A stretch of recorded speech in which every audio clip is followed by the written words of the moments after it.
Good evening, everyone, and welcome to the May meeting of the Dean Winter Northeast Chapter of the Massachusetts Archaeological Society. My name is Victor Bastone. I'm the chair of this chapter, and I'm the president of the Massachusetts Archaeological Society. I have a couple announcements before we get to tonight's speaker. First, we had email elections. That was heavy voting. Out of 39 eligible voters, only 7 of you voted. What? So I'm going to give up now. And unfortunately, they were all in favor of the slate, which is myself as returning chair, Lindsay as secretary/vice president, and Dick Miller as our treasurer. Dave McKenna, after a long tenure, has decided to step down. His presidency at the Danvers Historical Society has taken quite a toll on him. It's aged him, I think, as well, but but I think in the September meeting, we will probably do a mini bylaws revision. We need to make some changes, and like all bylaws, they should be revisited periodically, and we're way beyond that period. The next meeting of the chapter will be September 20th, and so we always take a summer recess. I wanted to make that clear. We haven't finalized the date for our Adult Days event, which is part of Essex Heritage Sales and Trails, which we co-sponsor with the Rebecca Nurse Homestead and the Danvers Historical Society and this chapter.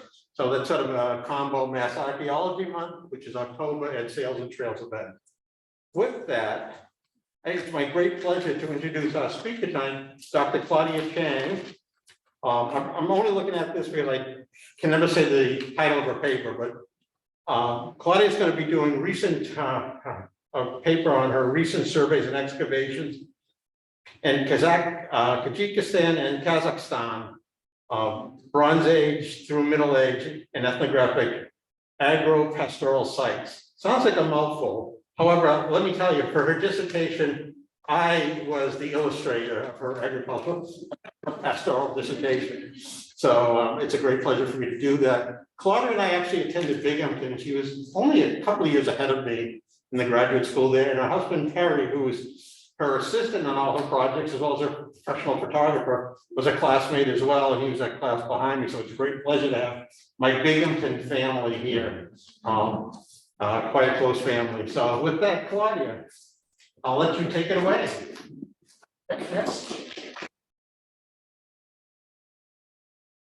Thank you, Victor, and thank you, Ryan, for hosting this event. I just want to say a few things. I'm not going to wear this mask. I guess I'll be all right. By the way, the Public Archaeological Facility, PAF, at the State University of New York in Binghamton is celebrating its 50th year anniversary, and 3 of us in this room. No, Sharon too. We're all participants, and some of us actually almost make it to the Jubilee year. I guess that reveals our real age. So it was a wonderful, and it continues to be a wonderful public archaeological facility. It was done way in the beginning of CRM. So for all of you people who do cultural resource management, send your students there. It's a good program. And you will notice, especially Vic and Sharon, and you'll notice that when you hear this talk, there's a lot of Binghamton stamp on it. The kinds of research that Binghamton graduate students did back in the old days is manifested in what they did during their professional careers. There's a tiny little thing here. I'm giving the talk, but these photographs are really Terry's. So, you know, when you see a gorgeous photograph, just look over at that handsome guy right there who will contradict some of the things I'm going to say, but, you know, don't listen to him. I know what I'm saying. So I'm now retired, but we continue to do archaeology in Kyrgyzstan, and the last part of our talk will be about the research that we did in 2019 and 2021. So just to give you an idea, we have had a long run in Kazakhstan. That green area on the map is is Kazakhstan. It's quite a large nation, as you see, and to the south of it, the orange is Kyrgyzstan. And so I'm going to give you just a real quick rundown. It's on the slide. I hate when people read slides to me, so I'll try to do it in as painless a way as possible. In 1994 to 1996, we worked at Tuzasai, and it's an Iron Age site that's dated to about 510 BC to 75 CE. What's really interesting about this site is one of the graduate students who worked on this site believes he might have found some early apple pip. I'm not quite sure I believe him, but Archaeology Magazine wrote us up and I go, you know, Rob, why didn't you ever tell me that Tuzasai was going to end up as the 10 most exciting sites of 2019? And he didn't even know. But anyway, it is a famous site because of that. It also, even more famously, ended up in the Onion. So if you want to read about our site of the Onion, you can find out about the archaeologists who try to make sense of dirty old animal bones and some other questionable finds. So in 1997 to 1999, we did survey right in the area of Tuzasai, which is in Kazakhstan. It's on the north side of the Tian Shan Mountains. Then in 1998 to 1999, we did excavations at another Iron Age site on the same alluvial fan. And if you don't know what an alluvial fan is, it's as the rivers come down from the mountains, they form like a sort of delta area, and it sort of fingers out like my hand. And that's what we mean by alluvial fan.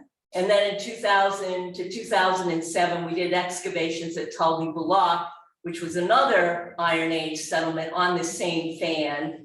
And in 2002 to 2005, we did some excavations up in the high mountains at a Bronze Age site called Asi-2. And then from 2008 to 2018, we went back to Tuzasai. We are real dig archaeologists. We don't know a lot of fancy things, but we know how to dig a site, or at least we think we do.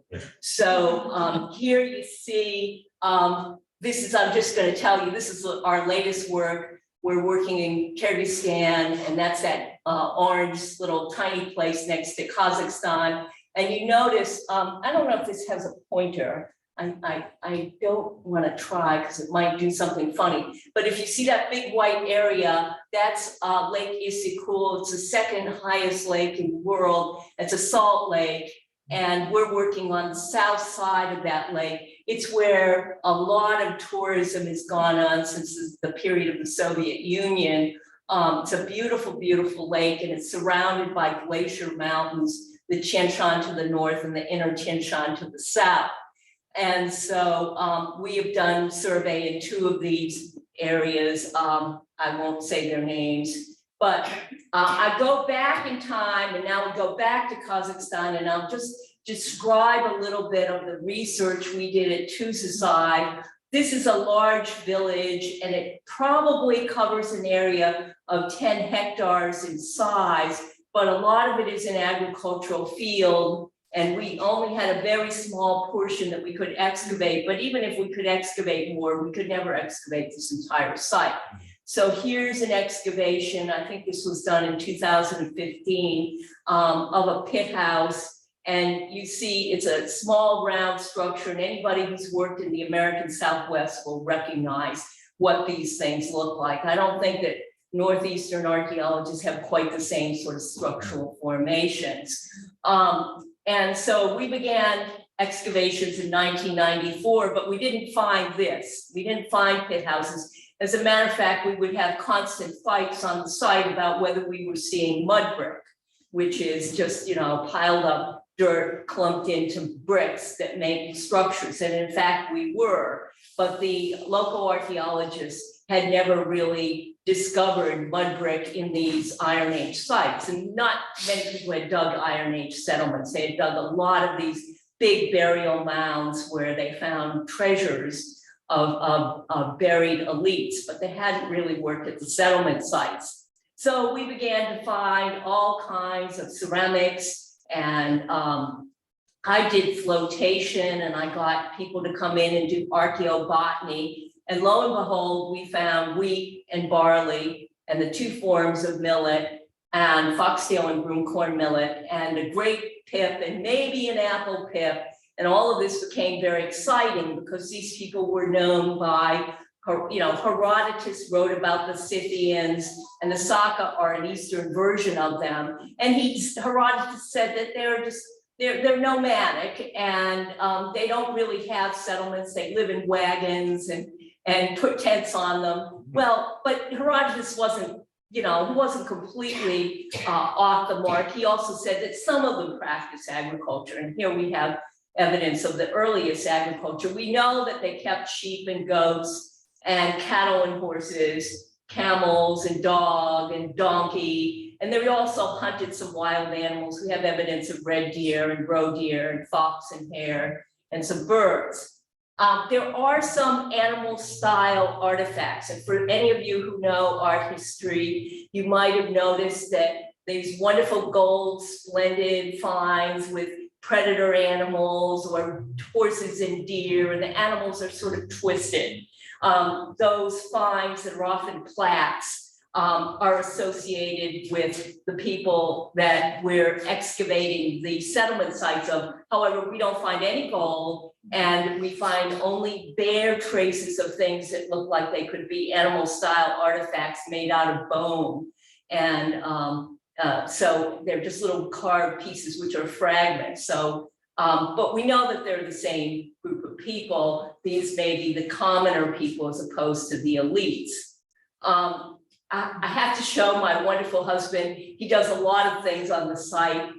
He's also a trained archaeologist, and most of this work would not be done without him. One of the struggles we had every summer was setting up the parachute so that we could get shade. And this parachute could not be left up because it would have been stolen. So it had to come up every day, and it had to be taken down every day. Here are some of the really nice artifacts. You can't see this one on the very edge, but those are antler horns with holes in them, which we think are horse cheek pieces. And they can date anywhere from the 9th century to the 5th century. Ours might be somewhere between then, although our radiocarbon dates are really the earliest we have are 5th century. And then you notice this wonderful reconstructed bowl with a tiny bit of either red slip or red paint. And there's a big debate about whether that's paint or slip. Now, we also have this wonderful bowl here, and there you can see some more designs if you look really closely on the parts that aren't reconstructed. I love this particular artifact. The one that is the black pot. We call that the nipple pot. It's quite large, it's about this big, and it has maybe 7 or 8 what we call little nipples on it. And we think it might have been for pouring milk, in a pastoral culture that would have been really important. We don't know, there's no analog to it. People talk about it, we really like it. And it was found on a mud brick platform. So it's very exciting. We don't usually find whole pots. We dug Saganka 8 in the early 1999 and 1998. And it's a really small village, and you can see in the background that behind it is a running stream. That's a modern stream that cut through the site. So what we're doing is we're essentially doing salvage archaeology, although we called it research archaeology. What we did find is 7 pit houses. They were some round ones like the one you see in the foreground of this slide, but in the back there were also very big oblong pit houses, a lot of ceramics, this wonderful whole ceramic mug that when I saw it, it had 2 handles on it. I said, this looks like a Bennington, Vermont mug. It's beautiful.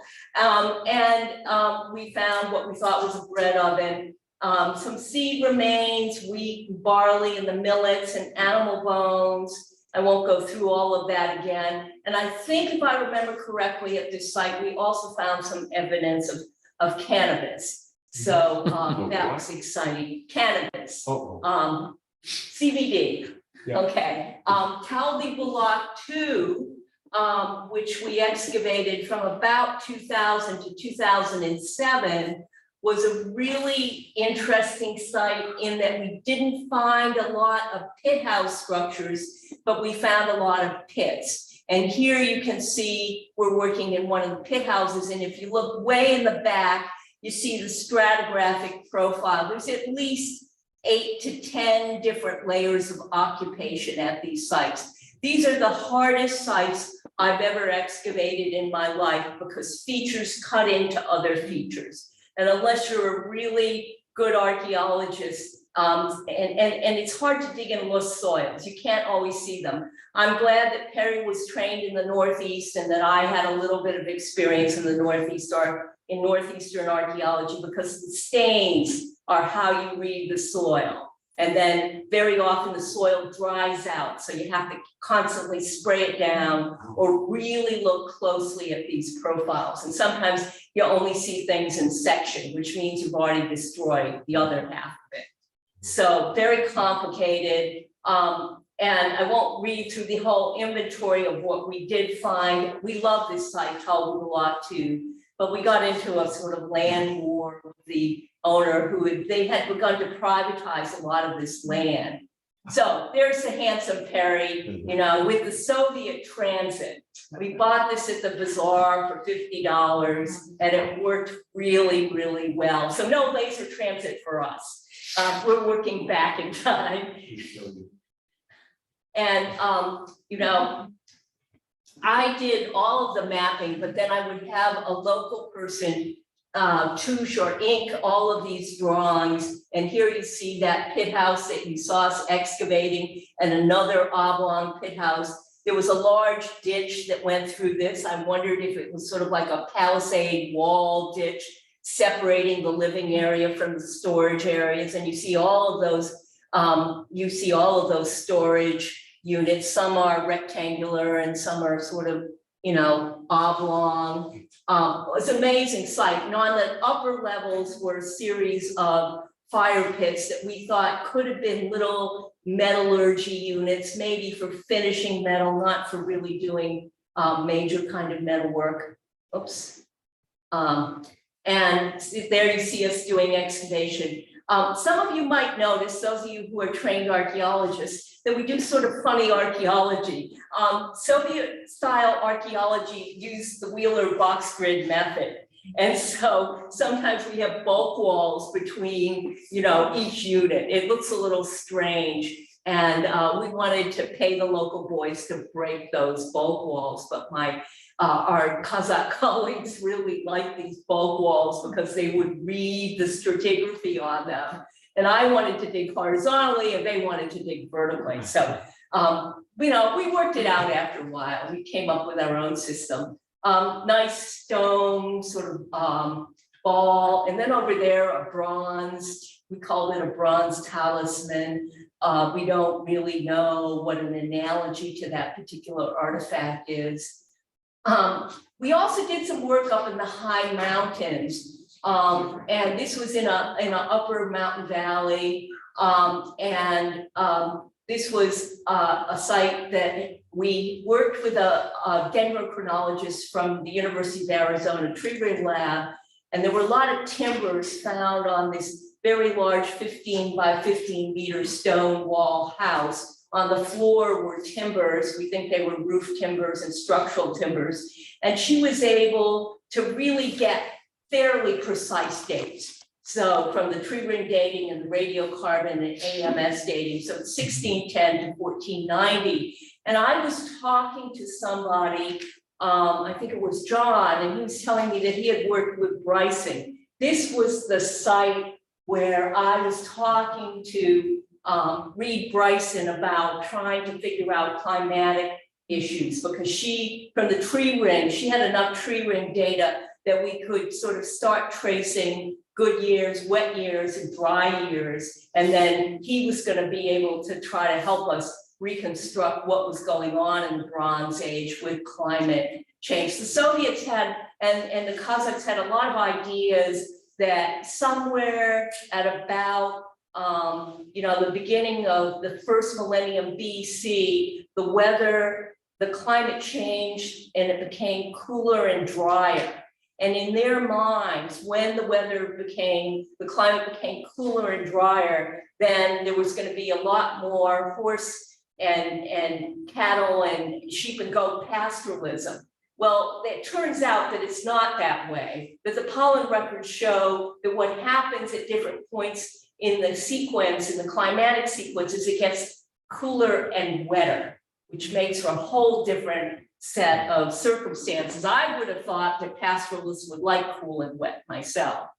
But, a lot of times we've had to work against, there was a huge, during the Soviet period, Russian archaeologists did an awful lot of archaeology. So, there was a lot of literature to read. I couldn't read Russian that well, but I had this great colleague, Fyodor Pavlovich, and I could quiz him in my bad Russian. And so I learned a lot about the models that they were using. It was good. We learned a lot those early years. And here you can see a part of the wall of this house. It's over on this direction, and that wall is an outer wall, maybe kind of like a protective wall. We dug in these huge 5 meter by 5 meter grid units, and notice the Wheeler box grid method. We kept these bolts in, but I didn't mind so much with 5 meter by 5 meter because they were big enough so that you could actually see what was going on.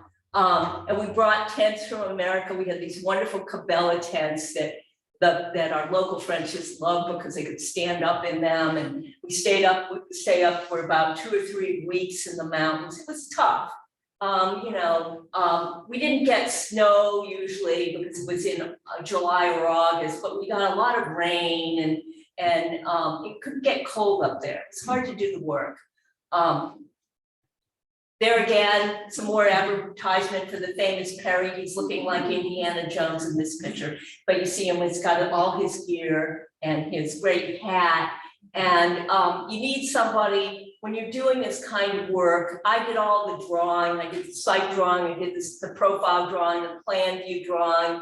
We shot all the points with that bad, transit, that very primitive transit. We photographed, we really documented, this is really well documented material. And now that we're retired, we're really hoping that somebody in Kazakhstan will take over the very good work that we did. I wrote a book and we wrote lots of articles, but there's a lot more that can be done on the material from these sites. Just to show you what life is like today up in the high mountains. People go up to what they call the Jailau, it's a summer pasture, and they still make their yurts, which are felt covered structures with lattice underneath. And they have all these beautiful woven carpets inside, and the people are really hospitable, and they invite you in for tea and all kinds of delicious dairy products. So you see the sheep in the background, but they also had herds of horses. Horses are used as meat horses and also milked, for kummas, which is that sort of slightly alcoholic milk drink. Just to give you, this is a Binghamton picture. That's the kind of survey that Perry and I and our colleagues did on the Talgar Fan. The Talgar Fan is about 550 square kilometers. We're only showing you the part to this canal called the Bach. On the other side, there's more sites. And we did the kinds of things that we taught our colleagues how to do. Walking, field survey, and then we would have the GPS unit. The GPS unit saved our lives, and we would record 1 sherd, 5 sherds. We did really, we did really careful work. We still, after all of this work, because a lot of this now is under development, so you'll never see it. In those days, in the 90s, you could still walk on this land because it had been collectivized. But, as the land became more privatized, you can't walk and collect this kind of data anymore. But you see some of the yellow points, those are the settlements. A lot of these are burial mounds. And you'll see more of those in later pictures. So Sharon, this is for you. Here is Perry, who has telepathic information. He gets his spatial awareness by putting bushes up on his head. He's really, he's one of the few people I know who has great spatial awareness. And so being out in the field with him is really wonderful. He rarely gets lost, although we did get lost coming to Andover. So No, that was you with your damn phone. and here he is standing here. We did some really nice stratigraphic work with a geoarchaeologist out in San Diego, Isaac Lula, and Perry's in this picture next to a huge Lus profile. And just to give you the idea, Lus is wind blown glacial dust, and this is interspersed with aeolian soils. So the stratigraphy on these fans is amazing. And you can imagine what really productive agricultural land it must have been. And we love this. You're looking up at the earth and towards the sky. That's known as a shanrock. And here's a shepherd on a rainy day, and he's standing on the edge of a little fortress, a little medieval fortress. By the way, a lot of this work can tie into the Silk Road, but I hate to get into that because that's a whole different area of expertise, and it leads to sometimes you got to go talk to Bill Honeychurch at Yale to discuss that problem. He works in Mongolia, and the whole Silk Road trope has really kind of misled a lot of archaeology that is done in this area, which is a shame. Beautiful horses. This is in Kyrgyzstan. So now you get an idea. Now we're going to talk about our most recent work. We really love this work. We have just finished writing and submitting our second open access article on this to a journal called Land. Old people do get National Geographic grants. So in 2019, we got this National Geographic grant. And thank goodness there were some good things about the pandemic. They only wanted this grant to be for 1 year, but because of the pandemic, we talked them into letting us continue. They didn't give us any more money, but we had enough money. And so we were able to go back in 2022. 21, I'm sorry. And we'll go back this summer, but we finished our grant money. And what we wanted to do is we wanted to do sort of what you guys call full coverage survey, but of course we can't do that. We only have a survey team of 3 people, but Perry does a lot of the survey using Nakarta, digital maps, and Google Earth. We find a lot of the really obvious features like the big medieval sites and the burial mounds that stick out of the ground. And some of them are 9 meters high or more, so you can't miss them. And then we go in ground truth, and we're really big on ground truth. I have these papers for people who are using drones all the time, but then they don't ground truth them. Can't do that. So this was pretty important. And so I wanted, in the end of this talk, just to show you some snapshots of the cattle out there and me taking notes. Yes, I'm a good note taker. And I have friends who want to take all their notes on iPads. I'm still writing them the old-fashioned way. It's good. You don't lose them then. And once more, standing with now sheep, and you could get an idea of the topography. We love this guy. He's our Kyrgyz colleague, Sergei Ivanov. He's half Russian, half Kazakh, lives in Kyrgyzstan. He's an assistant professor at the Kyrgyz National University, and standing in a field of what we think is barley, and we're thinking, where do we go next? But we'll find some way. A lot of these fields were in crop, which means you can't do any kind of survey on them. When they just cut the crop, even though there's the the small bits of the the hay on the ground, we're good archaeologists, we can still have some visibility, and we still find potsherds and grinding stones. So, don't think that, we try our hardest. In areas like this that have been overgrazed, it's easy to find sites. I'm probably looking at some stone feature here. I can't quite tell from this slide. Looks like it's maybe a grave. There are all these sort of small Kyrgyz ethnographic graves in this area. And as you look up the valley, you see those glacier mountains, and that has to be in August. So it's an absolutely stunning environment. And potsherds, this is what we look for. And you see one of the potsherds in the center's got these little incised lines.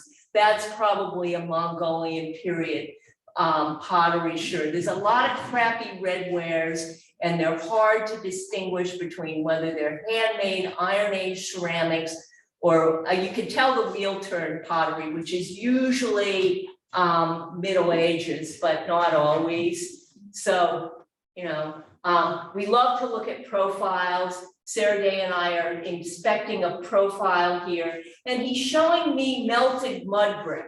And I didn't believe him at first. I had to poke around myself. But these little lumps here, they just look like kind of strange conformities that come as a result of downpour and rain. But they're actually mud bricks that have melted. And so you get good at looking at these. He's an expert. He's worked on these medieval mud brick cities and villages, so you can recognize them immediately. So we're having a big discussion. We have a wonderful cook who makes us lunch every day in the field. And sometimes he heats up the lunch and makes it a little gas stove. And we set up a little table. It's the most civilized field conditions I've ever been in. And we, and we sit around and we eat our little lunch, which always has a salad, and sometimes it has sausage and other kinds of cheese and bread. So we have a good lunch. There we have a profile. And if I remember correctly, this is the profile of the Iron Age site. It dates to about 120 CE to about 500, so it's late Iron Age. We think that it corresponds with a group of people that the Chinese described as the Wusan. They were the sort of blue-eyed, the green-eyed people with the red hair. Of course, Chinese always sort of mischaracterized nomads. They could have looked just like the Chinese for all we know, but that's debatable.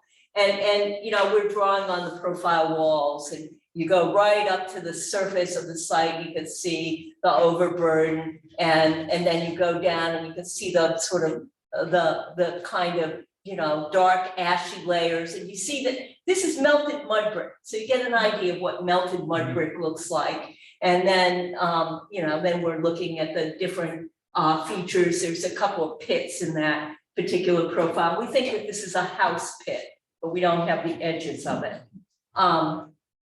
Sergey does old-fashioned work. He draws the profile, and we render them for him and then label them. And we just finished doing this for an article we wrote, and it took us a lot longer than it should, but it looks nice, I think. Yeah. And so you see that was the profile we just finished looking at. It makes a little bit more sense when you see it drawn out, and the ash inclusions. We took radiocarbon dates. We didn't have a lot of money. Nowadays, AMS dates at Beta Analytic cost $550 each, and you can't beg poverty. I'm very good at doing that, and they won't. But the guy who runs the lab, Ron Hatfield, is a wonderful, wonderful guy, and he will show you how to report your dates correctly and tell you anything you want to know about them. He's great. And so we took some radiocarbon dates from wood, charcoal, and then we went back and we had the archaeobotanists take some dates from seeds, carbonized seeds, which are supposed to be a lot more precise. This is a beautiful profile. This is a medieval Kyrgyzstan site. It dates between the 10th and 12th century. And lo and behold, the AMS dates date it there. We're not interested so much in the Kyrgyzstan period. It's an upland site in the same with that other Iron Age site that I just showed you. So it's about 2,100 meters in elevation. It's pretty high up there. And so what were they doing? It's really interesting. You see wonderful mud brick walls there. You see these two pits. They're probably, one is definitely an ash pit. The other one might be a storage pit with some different layers of clay. There's different floor levels. This is interesting, way down here. It's not drawn clearly, but what Sergei thinks that is he thinks it's a series of little laminations, platforms. In the Middle Ages, in the houses, they often built these clay sort of bed platforms, and they called them sufas. The Chinese call them khans. So, you know, many different layers in this site, many different periods of occupations, an upland site. The seed material from this site is bad, not much. A lot more from the Iron Age site, which is at the same elevation. So that gets you thinking about, well, maybe by the time that 10th to 12th century occupation comes, they don't really need to do agriculture. They're not doing agriculture up here. They're doing a lot more pastoralism, but they have really sophisticated architecture, because down below there's cities and towns, etc. More survey pictures of us and drawing profiles. And notice the geology. It's red sandstone at this, you know, that's making all those sort of edges of the cliffs. They're beautiful red sandstone formations. Now, we did have an archaeobotanist from the Max Planck Institute. She's a graduate student, Basira Mir Mohammed, and we took very small samples, but she was able, maybe about 45 liters total from the 3 sites we looked at, but she could identify. So up here are barley. All the pointed ones, the little pointed seeds are the barley. Down below are the wheat. And you see, and then those big round ones on the side are peas. And then those things that look like stems, the first 3 on my side are, I think they're barley rackets.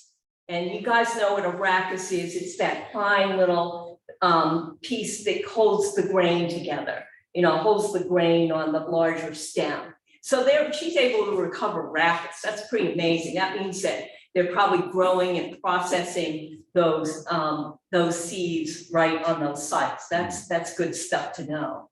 And here's her preliminary account. The first settlement is the Iron Age settlement. We're really happy because she's got barley there, not a whole lot, you know, maybe, you know, 10 or 15 grains. She's got some millets and she's got a little bit of wheat. And then, of course, there's a lot of wood remains. That's the gray. But at that Middle Ages site with a beautiful profile, you know, there's not very much there. And she complained a lot. She said the wasps had gotten into that profile and they really disturbed the profile a lot. So she said there was a lot of disturbance and she didn't know if the seeds were really well preserved. And she also said that, you know, there were a lot of wild seeds, like maybe they were processing dung, burning dung, and they had a lot of wild plant seeds. And then this is the ethnographic Kyrgyz site. And you notice that this is lower, this is at 1,800 meters. And so here could be the place during this is, by the way, what is at the time period, which is sort of at the end of what they call the medieval Little Ice Age. You notice that there's a lot of barley and less wheat. In these upland areas, it's much easier probably to grow barley than wheat. Barley is much more, it's much more tolerant of cold weather. Again, me doing some more surveys and get some beautiful scenes here. Here's Perry and our beloved Balad on one side and Sergei on the other side. Really a great crew last summer. We recorded about almost 400 to 500 locations. We call them loci because we don't distinguish. We distinguish between them, but it doesn't matter whether you find one shirt or you find 10 shirts in a spot. We record it all, and we recorded at separate loci. So, you know, we spent all winter putting together our Excel sheets.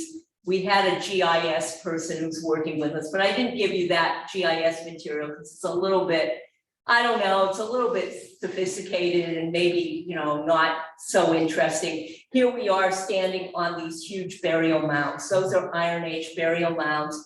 And they've been, most of them have been robbed either recently or in antiquity. So, you know, they have big craters inside them.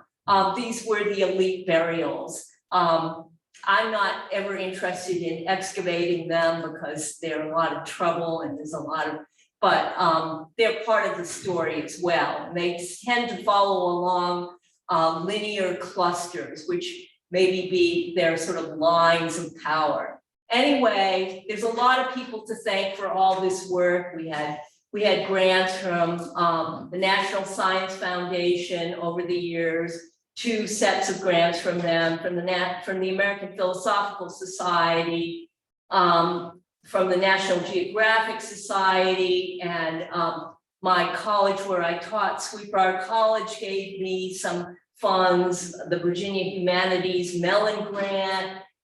We were really, really lucky, and we had lots of really good graduate students from many important institutions who worked with us. We worked at an undergraduate place, so I would try to capture other people's graduate students, and they like to come and work with us because we're sort of avuncular and we weren't their professors, so we couldn't really, you know, press on them too hard. And so there are about 3 or 4 dissertations that were written on parts of our research: the animal bones, the archaeobotany, the phytoliths. So, you know, that was good for us and good for them, and some master's theses as well. So thank you very much. And thank you, Vic. It's been great to see you and Sharon, and great to relive our days as contract archaeologists.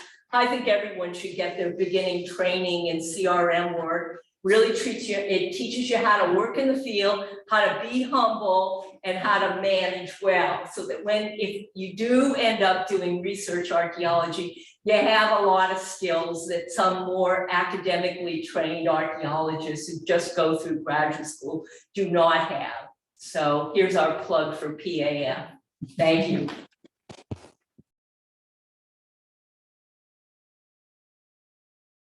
So if you have any questions, this is a good time to ask them. Just as something I failed to do, Ryan reminded me earlier that he has a set, as you go out the room to your left, I mean to your right, there's some books that are free for the taking if you're interested. And I know that this crowd likes free books, so I already grabbed one. But with that, anyone have any questions for Claudia? Actually, I have one. And I don't know if this would even help your research or anything like this, but you had mentioned GIS and the melted mud brick. And I know in Iceland, they can't see when they physically dig the peat, like outline of the house, but they can see the density difference when they remote sense to see it. Have you guys tried anything like that? Would it even help you with what you were doing? Or? I think we did some magnetometry, and it does help quite a bit. And another thing that you're right on, because another thing that would help is micromorphology of soils.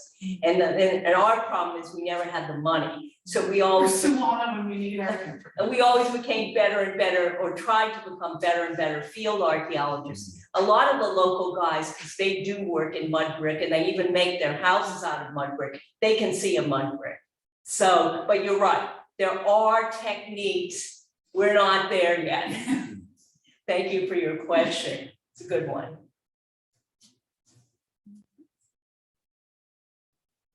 There's a photograph that you've shown twice. You're looking at a pile of stone in the foreground. Behind you is a mound. Yeah. Is that a burial mound, or is that just? It's probably a burial mound. If I can go back, it's probably these places are littered with burial mounds. That's Yeah, a right next to burial the mound. houses, yeah. Yeah, that's There a was a burial big mound. burial mound there that was dug by the Soviets probably back in the 20s to 30s. And then, you know, there are different kinds of configurations of burial mounds. So, for example, there are stone burial mounds, there are earthen ones like this one. There are these huge mounds that almost look like sand dunes because they have that configuration where on the north side they're higher than on the south side and they slope down. And those are called the Tsar or the King Kyrgyzstan. The Soviets were really, and the Russian archaeologists are really good at having a typology. We find some stone circle Kyrgyzstan, small, almost to the ground mounds that also have they have a square and then a circle. And they think that those are the Wusan, which the Chinese, you know, say are the people from Gansu. And, you know, there's all kinds of things about that. So, you know, we're getting this interface because this is right on, this is in the inner Tian Shan. This would be a wonderful way to get from China into the Fergana Valley, to get further west, you know, so it's really, it's a passageway. So any of you who know Michael Frichetti's work at Washington University, he writes about the Inner Asian Mountain Corridor. This is on the Inner Asian Mountain Corridor. This is even a better one than the ones that he sometimes proposes, but his idea is correct. You know, a lot of these are overland passageways, and they're just great places. That's why we're working here, really. Is there any confusion with glacial erratics? Things that are more natural. That's an erratic, you can see, but sometimes the erratics become part of the features or incorporated in a corral or even in a grave. I'm not so good with geology, but Perry is really good. So we can usually distinguish between what we think is glacial activity and what we think is, you know, human altered. These are so obvious that you practically trip over them. No, nobody in this room would miss them. You know, these grave mounds. You might argue as to whether they're a natural feature or whether they're a grave, but you wouldn't miss them. They're pretty obvious. Sometimes we get these depressions, you know, these really slight depressions, and there's a certain kind of mound that looks that way, and you can only see it in the late evening when or late afternoon when the shadows are right. And so we have a lot of arguments, and then, you know, the sun gets hot and we go, is this or isn't this? And towards the end of the day, a lot of things become nothing. I think you said you were planning on going back this coming year. Are you expecting any difficulty because of the tensions over there between Russia and the West right now? We don't think so, but you know, Central Asia is a really funny place because they're playing the game between Russia and China. And so sometimes they'll side with one against the other. The Chinese have put enormous investment in this area because they want the oil and the gas. In Kyrgyzstan, there's not oil and gas, there's gold and there's maybe some metals there, but they want that passageway. So, you know, they're kind of stuck between, and in Kyrgyzstan, there are a lot fewer ethnic Russians there. You know, these guys all know the Russians because they were part of the Soviet Union. And so there's a love-hate relationship anyway there ethnically. So I'm sure that when we go back, there are going to be some people who are really going to be pro-Putin. And most of them will probably be ethnic Russian, but maybe some of the Kyrgyz and the Kazakhs also will be pro-Russian. And they'll say mean things about the Americans and NATO and et cetera. So we're already ready for that. Kyrgyzstan is the most democratic of these Central Asian former Soviet republics, but the problem is it's already had 3 revolutions in the space of those 20 years. So it's not a stable country, although it's so-called democratic. Kazakhstan this winter had horrible protests against their new president. So they're already, and Russia, before it went to Ukraine, gave them a lot of aid. So they're, you know, the people were protesting. So there's a kind of a mixed signal there. Some people are really going to be anti-Russian, because of the protests. They're gonna be for the protesters, against the Russians and against the government. So, you know, I'm really curious as to see how it will end up. You know, there's a lot of ethnic nationalism because they felt, ever since independence, which is more than 20 years ago, they felt that the Russians were their overlords because ethnically it was the Russians who were better educated and often had the top jobs, and the Kyrgyz and the Kazakhs were under them. So, you know, it's a really good question. I don't have an answer to it, and I'm really curious as to how people will feel about that. And I'm sure we're gonna get the whole gamut of variety of responses.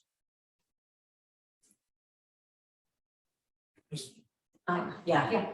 So I'm actually really interested in, it seems like you've covered such a large area over such a great period of time.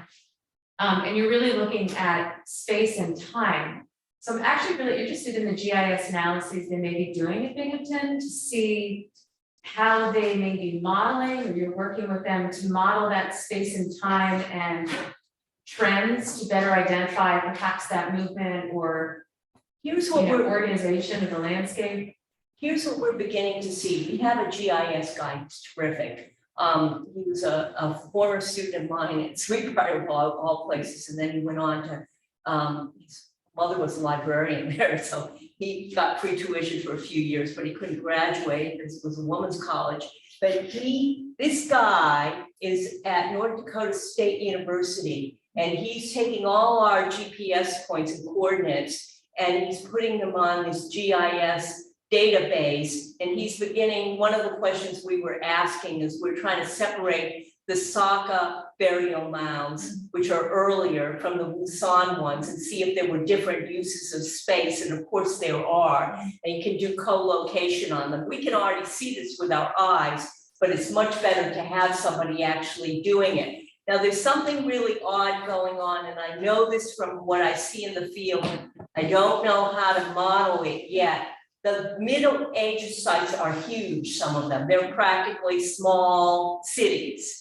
And they're on these landscapes, not high up, but a little lower down. And they cover up a lot of what we're interested in. We would really like to look at Iron Age settlements. And so we can't find them because they're buried. But then the mounds, the Iron Age mounds, stick up out of the ground. So we go, okay, those are places that clearly the Middle Ages people don't seem to have occupied, or at least they left the mounds standing. So, you know, there's some really interesting palimpsest questions. Now, as to your question about evolution, this is my whole thing. I'm really interested in the changing evolution of landscape. And we're only going to solve that through all those meticulous survey dates, the dots that you saw, and by putting that together. Now, what they did at Binghamton, which was years and years ago, is they were really good at predictive modeling.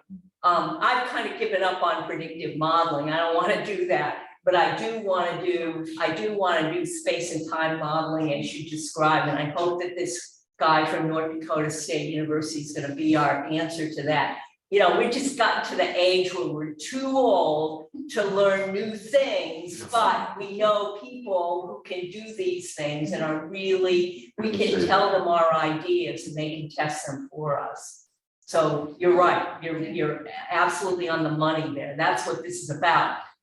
We have 2 open access articles that are going to come out. One is already out on Land Journal, so you can get them for free. Just look at, find them on, I don't know, they have our names on them, but you can Google Scholar and you'll find them. One is that they're both 2022 articles. You can find them and you can see what we're up to. We have a big, huge program, and I'm 70 years old, and I keep saying, if I can only live long enough to do all these things, I really want to do them, because I can now see exactly what you're saying. And when we started out, we didn't know what we were doing. We were kind of swimming around in the dark, and we say, oh, we're going to excavate this site, and then we're going to excavate that site.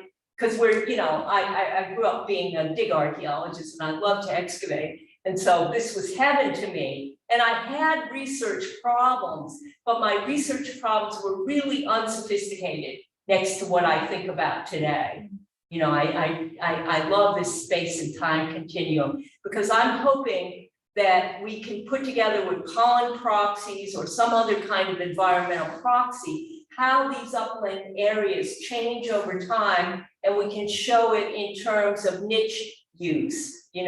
Like maybe the people in the Middle Ages during the Kyrgyzstan period only needed to be up in the mountains to sort of do trade and have some military activity and maybe bring their sheep and goats up there, and then they spent most of their time in those beautiful flatlands growing barley and wheat, and they didn't need to grow up in them. Why would you grow crops up in a place that's difficult if you don't need to? And there's a demographic problem too, that during the Middle Ages, there's a huge explosion of population. And you couldn't really see that from all our maps, but there are many medieval sites that just cover over what we're really more interested in the Iron Age. And this often happens to archaeologists, and then they want to destroy everything that comes later. And I go, no, we can't do that. Although there's this, desire to want to do that. But I think what's happened to us is that the Middle Ages is covered over a lot. And there are these places that when I was young, I read this book, it was about banditry, social banditry. I think it was written by Eric Hobsbawm.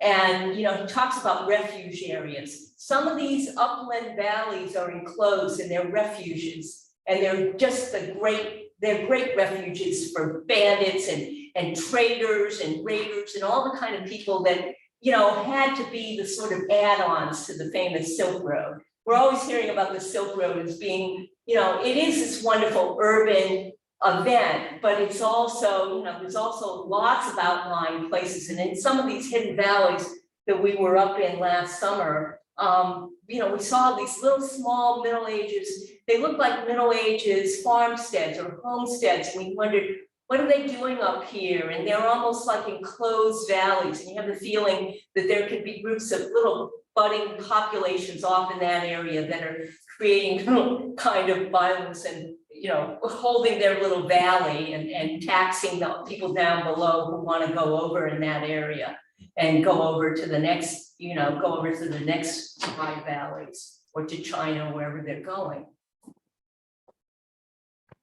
This might be adding on more to what you're thinking about, but in some of these burial mounds that you're seeing, and especially in the in this particular area, the artifacts are coming out gold, and you're finding in the looter mounds, are you recording where any of the looting has gone on? We sometimes draw on my field notes. I always draw the big circles and I go, oh, bulldozer was here. And sometimes if I'm even energetic enough, I measure how big the looting hole is. And I don't know, we didn't show the graphical abstract, but we have the graphical abstract in one of our articles, and there's half a pot that comes out, one of these things. By the time we get to them, we don't see anything. We might see a few broken shirts or parts of pots, but we don't see any of the good stuff. There's all kinds of what they call in Russian, they call them chorny archaeologists, the black archaeologists who are the looters. And they love to come to this area because there are some places, there are some of these mounds that haven't been looted. They find really good stuff. And my friend Sergey has sort of been the network. He knows these guys because they'll come to him and say, what is that? I mean, he's obviously an archaeologist and he can't ethically touch it, but he says, let me see what you have. And he looks at it and what they're doing, the illegal artifact trade, you would love, Liz, Kyrgyzstan is a poor country. They sell it to the Kazakhs. The Kazakhs put it in their museums and act like it's their finds. And they're connected up because, they're bordering the same areas and they're, also the Tian Shan Mountains are there. And so then they call it, Tian Shan finds, and they just never tell you that it's really from this side of the border. But maybe keeping in touch with the North Dakota graduate student and keeping record of this, might help, especially if this area is being so developed so quickly.